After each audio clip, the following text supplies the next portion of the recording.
কলকাতার রাস্তা আজকে অনেকটাই ফাঁকা ছিল, কারণ আজকে ছিল দোল পূর্ণিমার রাত।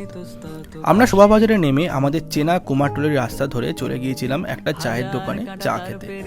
এখানে মহিষের দুধের চা খেয়ে একটা আলাদাই আমেজ পেলাম। আর এদিকে শুরু হলো বৃষ্টি।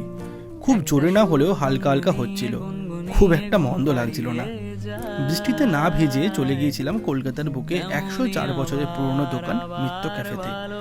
বন্ধুত্বের মর্যাদা বুঝতেন শ্রীমান সুশীল রায়, সেই জন্য দোকানের নাম মিত্র ক্যাফে। শোভাবাজার মেট্রো স্টেশন থেকে মাত্র 50 মিটার দূরে এই রেস্তোরাঁ।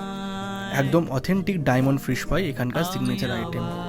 আমরা নিয়েছিলাম ডায়মন্ড ফিশ ফ্রাই আর ভেজিটেবল চপ। দুটো আইটেমই এক কথায় অসাধারণ ছিল। এখানে ডায়মন্ড ফিশ ফ্রাইয়ের দাম 210 টাকা এবং এই এত বড় ভেজিটেবল চপগুলোর দাম 40 টাকা করে। এছাড়াও এখানে পাওয়া যায় ফিশ ফিঙ্গার, চিকেন কাকলেট, বিরিয়ানি, আরও অনেক কিছুই। এবং প্রতিটি আইটেম খেতেই খুব সুন্দর।